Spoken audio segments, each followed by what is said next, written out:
My daughter cut me out completely during my divorce from her cheating mother 8 years ago, and now, after all this time, she suddenly wants my late mother's inheritance.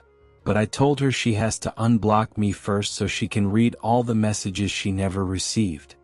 I'm a 54-year-old man who divorced my 48-year-old ex-wife 8 years ago after I discovered she had been cheating on me with multiple men for years.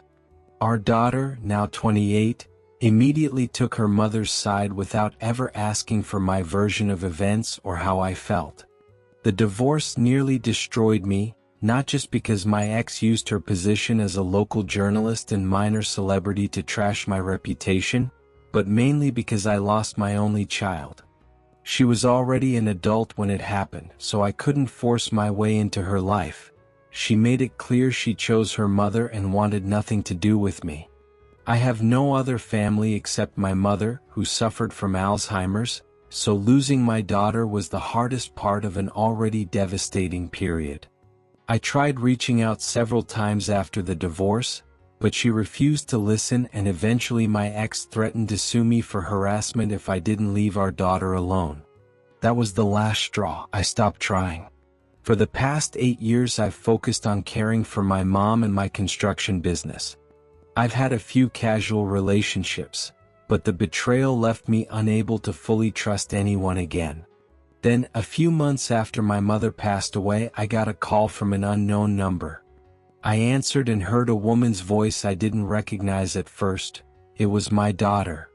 She said she'd seen on Facebook that her grandmother died and wanted to know how I was doing. I was shocked but overjoyed, thinking she finally wanted to reconnect and that maybe she understood the divorce wasn't entirely my fault. We talked for a while. She suggested meeting in person, and I immediately agreed. We set it up for the following weekend at my house, and I was incredibly excited. I even cooked dinner for her. When she arrived, I barely recognized her. She had grown into a completely different person from the young woman I last saw. The beginning was awkward, but we warmed up, caught up on our lives, and eventually addressed the elephant in the room. I asked why she never bothered to hear my side during the divorce. She admitted she was young, easily manipulated by how her mother painted me as a selfish monster who only cared about himself, and that she regretted it now. Things were going well until I asked why, after all these years, she had decided to reach out.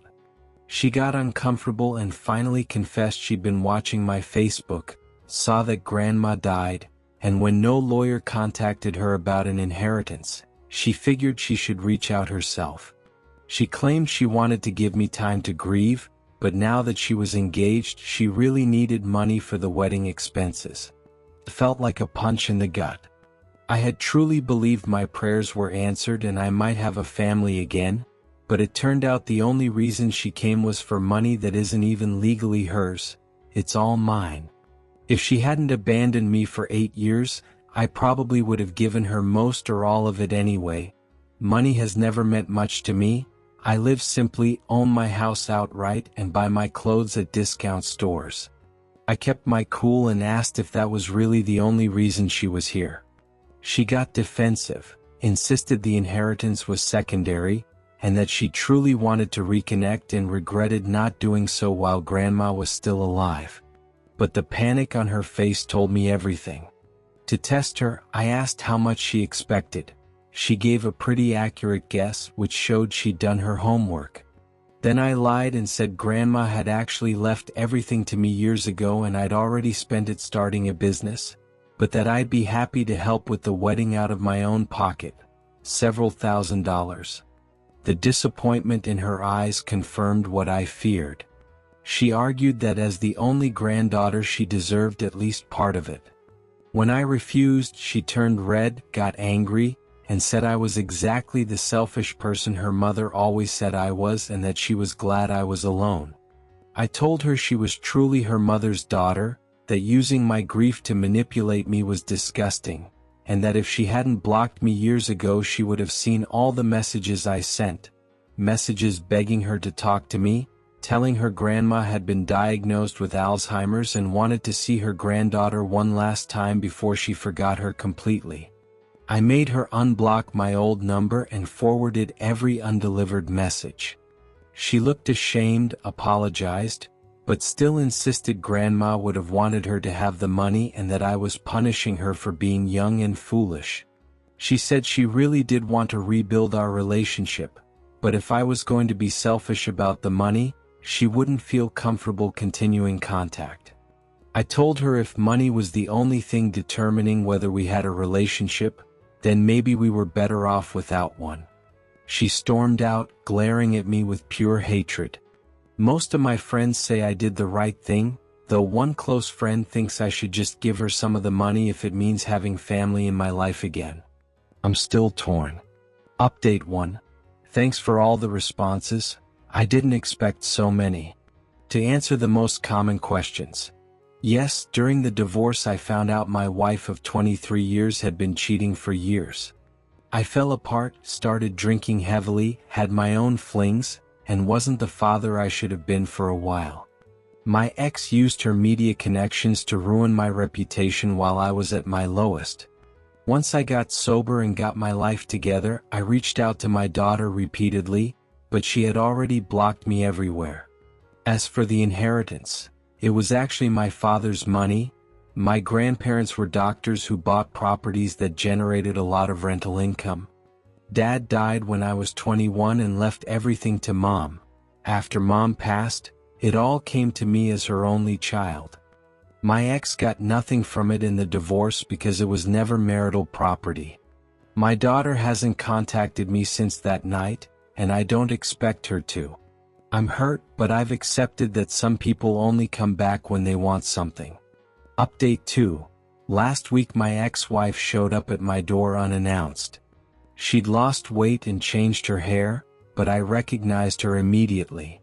She wanted to talk about our daughter, said I shouldn't punish her for mistakes our daughter made because of what happened between us. I told her I hold no grudges anymore, but I wasn't giving away money just to buy a relationship. She left after I made it clear my decision was final. Update 3. My daughter called today, apologized again, said she wants to rebuild things and invited me to her wedding, said I could take time to think about it. I'm torn.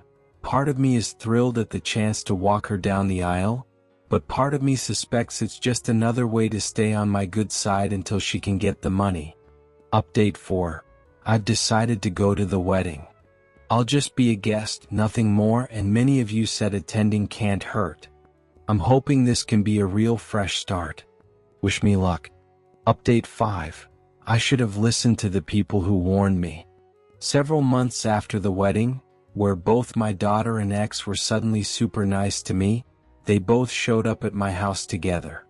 They sat me down and demanded I share the inheritance, saying it wasn't fair that my ex only got half our marital assets back then while this much larger amount stayed out of the divorce. My ex admitted she has debts and needs the money, and my daughter said she wanted her share to help her mom. I laughed in their faces and told them to leave and forget about me the way they did for 8 years. My ex threatened lawyers, pure bluff, and I ended up making a public Facebook post exposing everything: my ex's long-term cheating, their recent gold-digging attempt, the whole story. She's a local journalist, so the post went viral fast. I deleted it later, but the damage was done. Update 6. My ex lost her job. The station fired her over the bad publicity, and her face is gone from all the city billboards. My daughter's husband called me furious. He had no idea about any of this, including that his wife knew about her mom's affairs years ago yet still took her side against me.